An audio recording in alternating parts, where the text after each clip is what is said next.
L'amant retrouvé de Fabrice Bessard du Parc.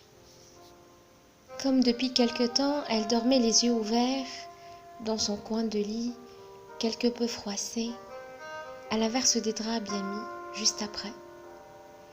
Et comme depuis quelque temps, il succombait à chaque fois de cette petite mort soudaine qui prend les hommes repus au dépourvu, pourvu qu'ils aient eu juste avant ce qu'ils attendaient, ces hommes harassés de travail et submergés d'habitude, juste après avoir déposé sur son épaule, comme un merci bonne nuit, elle entrevit alors, ne serait-ce qu'une demi-seconde, les yeux fermés, une image qui désobéissait à tout ce qui était convenable et convenu.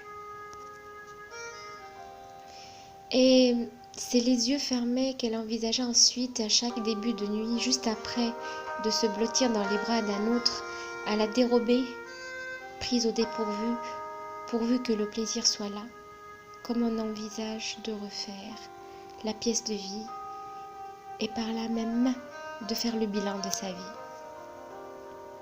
Juste changer quelques meubles dont à présent il faisait partie et y laisser les enfants au milieu, avec babysitter quelques fins de journée, voire quelques soirées par mois. Juste repeindre les murs d'une couleur plus vive, simplement déposer quelques fleurs sur la table basse et s'enfuir, le retrouver. Et comme la vie de couple ne se résume pas uniquement au jogging des week-ends, au pull tricoté par maman qui détricote l'envie, à la pelouse impeccable et aux fleurs empotées, comme empoté était devenu son désir qui ne fleurissait plus.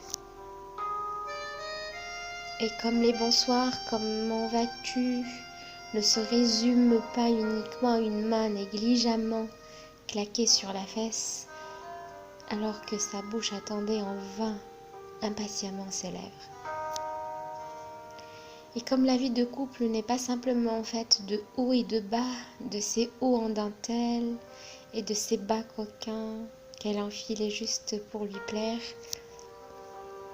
elle rêva d'un autre homme, d'un homme autre qui chamboulerait sa vie et la mettrait sens dessus-dessous.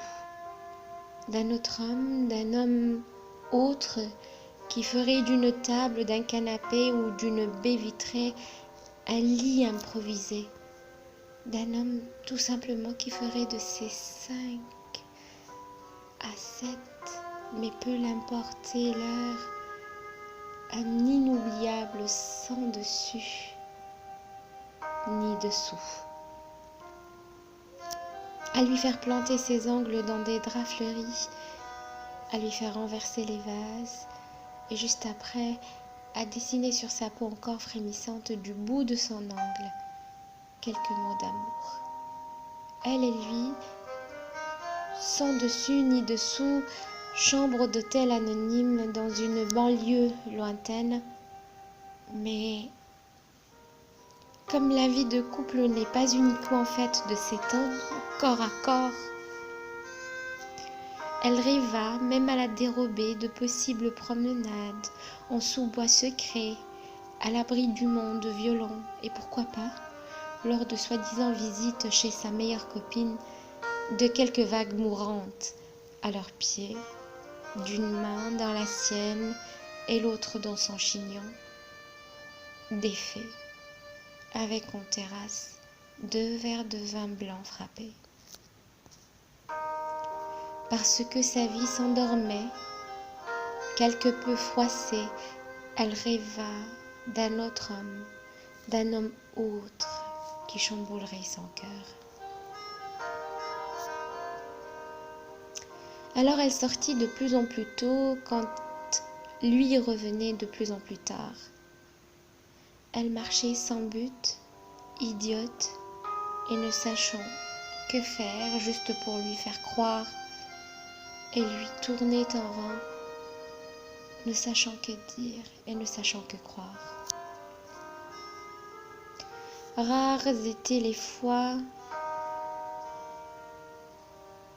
où il se frôlait à la porte, Rares étaient le verbe et le complément, comme rares étaient les compliments.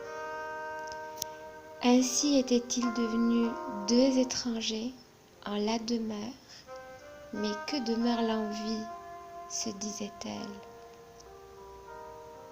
Les peintures étaient fraîches et l'eau du vase changeait. Ainsi la baby-sitter devint au fil des semaines comme une presque seconde maman, à donner quelques bisous, à conter quelques histoires de princesses dans des rats bien bordés et des princes bien charmants. Et puis un soir, alors qu'elle était sortie, belle idiote, juste pour lui faire croire, elle fit une rencontre comme on fait un rêve. Les yeux ouverts, draps et cheveux froissés, tout en désordre sur une table, un canapé, contre une baie vitrée, ils étaient là. L'autre homme tant espéré, l'homme autre tant attendu, l'autre homme tant désiré, seul à la terrasse d'un café, l'un souriant et l'autre submergé de chagrin. De ce chagrin que l'on boit pour mieux oublier, ils étaient là. Elle s'approcha et lui dit « Vous », car l'un lui faisait envie et l'autre l'attirait encore.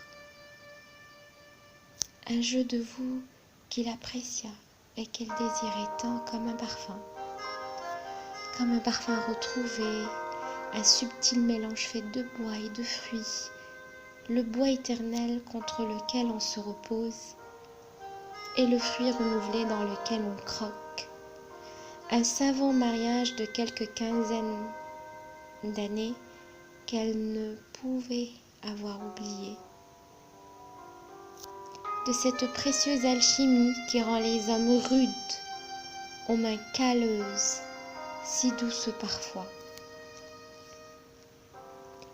Comme une alliance inattendue entre Grand Nord et sable blanc.